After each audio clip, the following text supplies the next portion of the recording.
Assalamualaikum warahmatullahi wabarakatuh. Saya Ahmad Hafiz Zakaria dari Fakultas Sains dan Teknologi Prodi Fisika angkatan 2022. Di sini saya akan menjelaskan sedikit menurut pendapat pribadi saya apa yang dimaksud dengan faktor yang membuat seseorang menjadi lebih cepat mendapatkan uang daripada yang lain. Pada kesempatan kali ini saya akan sedikit menjelaskan tentang faktor-faktor di mana orang bisa menjadi kaya karena hal apa saja, karena faktor apa saja, karena pengaruh apa saja. Pertama, harus dijelaskan jika faktor-faktor ini juga adalah faktor yang tidak menentu dan juga tidak dapat dihitung secara matematis, melainkan faktor-faktor yang hanya mempengaruhi tingkat keberhasilan seseorang dapat mendapatkan uang yang lebih banyak daripada yang lain. Dalam era globalisasi dan juga perkembangan teknologi, peluang finansial sangat berubah secara signifikan daripada zaman dahulu. Karena apa? Pada zaman ini banyak sekali jenis pekerjaan, banyak sekali jenis mata pencaharian di mana seseorang dapat memperoleh penghasilan. Namun, apakah orang yang dengan profesi yang sama di tempat yang sama memiliki peluang untuk mendapatkan uang yang sama? Ternyata tidak. Banyak faktor yang mempengaruhinya, yaitu salah satunya adalah faktor keterampilan, faktor pengetahuan, dan juga faktor eksternal lain seperti privilege dan yang lainnya yang akan saya jelaskan pada kesempatan kali ini. Untuk yang pertama, menurut saya faktor keahlian dan juga kemampuan serta keterampilan yang langka merupakan salah satu faktor penunjang paling penting di mana seseorang dapat memperoleh uang dengan mudah. Ambil saja contoh kasar di mana seorang pelukis atau seorang seniman memiliki skill yang benar-benar berbeda daripada yang lain, di mana keahlian tersebut tidak dapat mudah untuk ditiru oleh orang lain.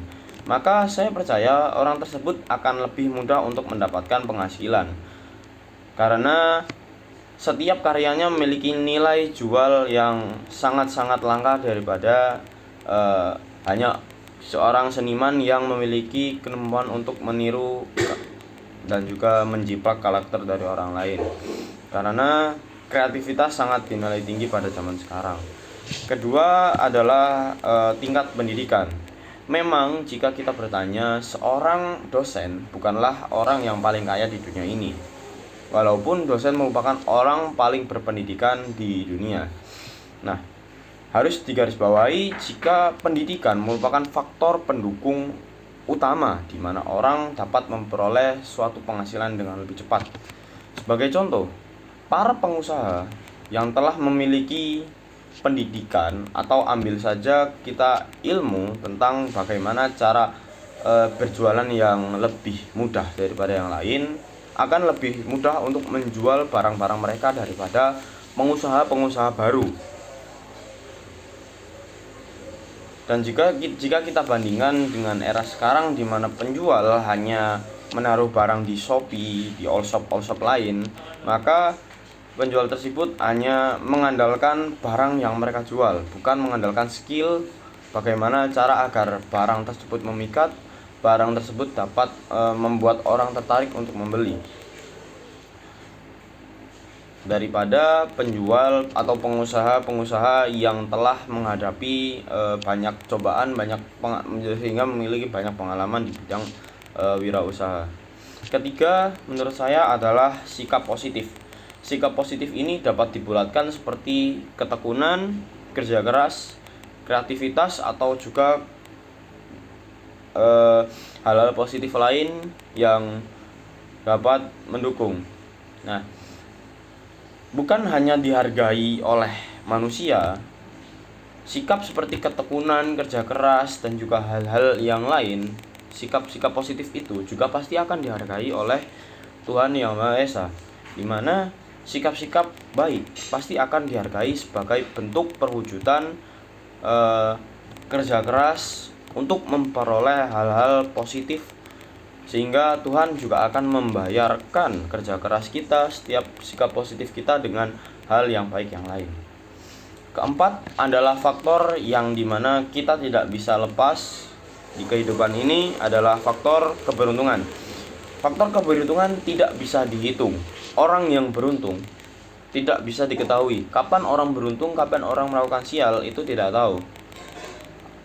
Sebagai contoh, kenapa orang yang beruntung merupakan orang yang dapat mudah untuk mendapatkan uang? Sebagai contoh, walaupun ini contoh buruk, ya, jika seseorang berjudi, anggap saja judi lotre. Nah, di lotre ini memiliki hadiah sekian miliar, sedangkan hanya ada satu pemenang yang tidak bisa diprediksi siapa.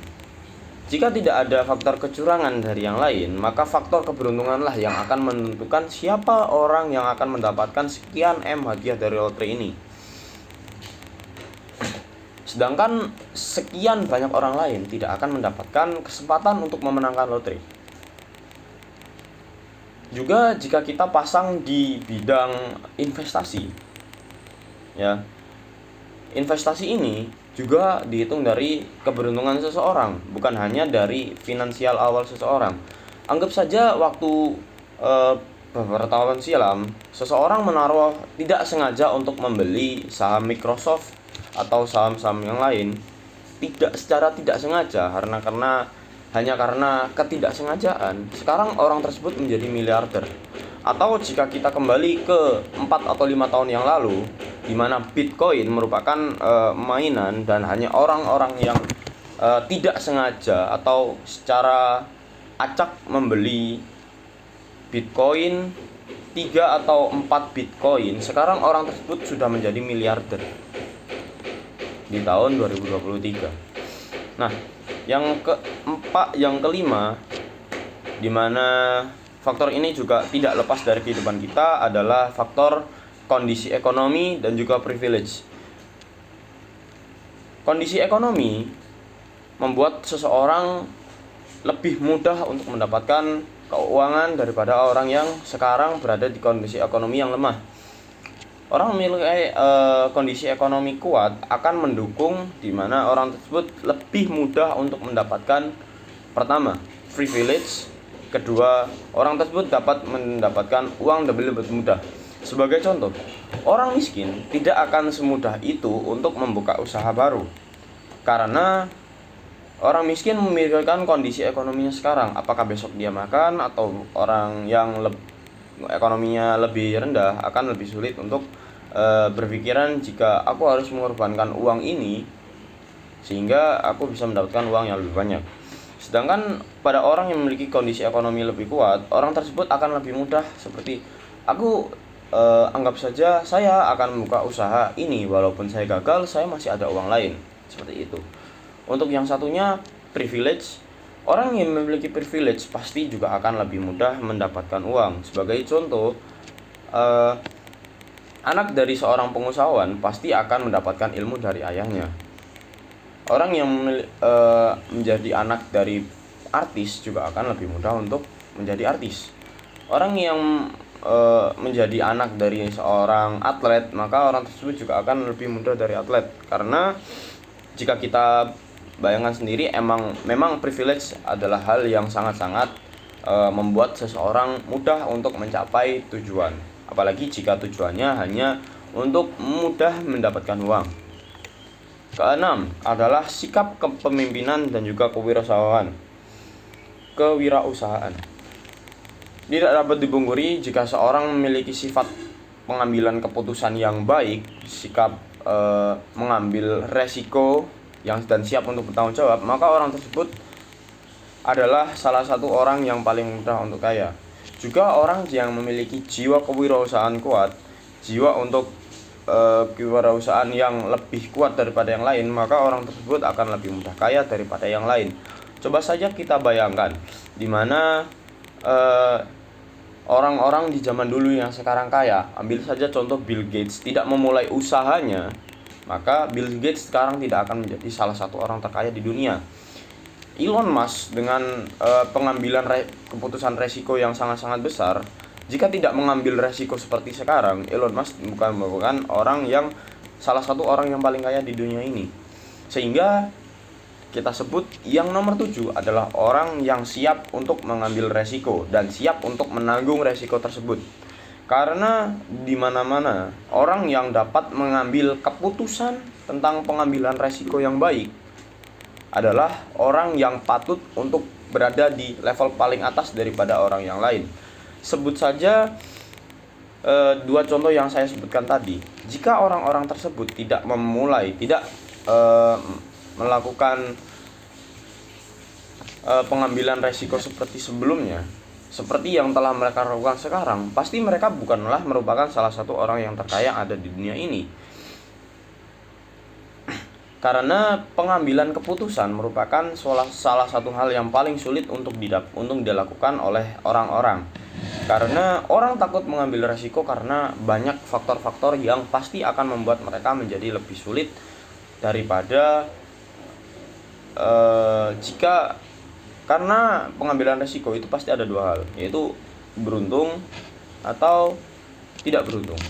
Sehingga nomor 8 adalah orang yang dapat menggabungkan faktor-faktor dari faktor nomor 1 sampai nomor 7. Karena percuma jika kita merupakan orang yang memiliki keterampilan tapi tidak memiliki keberuntungan, dan juga orang memiliki keberuntungan tapi tidak memiliki kesempatan untuk mengambil peluang, dan juga faktor-faktor lain yang akan membuat seorang menjadi berkembang. Dan untuk terakhir, sebenarnya dari agama kita, agama Islam juga sebenarnya sudah dijelaskan jika orang memiliki porsi-porsinya sendiri, di mana orang tersebut telah memiliki porsi di mana orang tersebut menjadi kaya atau tidak, tapi di situ bukanlah merupakan hal di mana kita harus menyerah karena keadaan finansial kita sekarang atau takdir kita sekarang. Karena takdir juga ada dua, takdir yang dapat dirubah dan tidak dapat dirubah. Sedangkan harta kekayaan juga adalah hal yang dapat dirubah, seperti itu. Dan untuk penutup, apapun tujuan seseorang untuk menjadi kaya, apapun tujuan seseorang untuk memiliki banyak uang, harus diingat jika uang harus dimanfaatkan sebaik mungkin. Uang harus dimiliki sebaik mungkin. Karena Tuhan kita Allah Subhanahu wa taala akan mempercayakan harta kepada orang yang siap untuk menerimanya.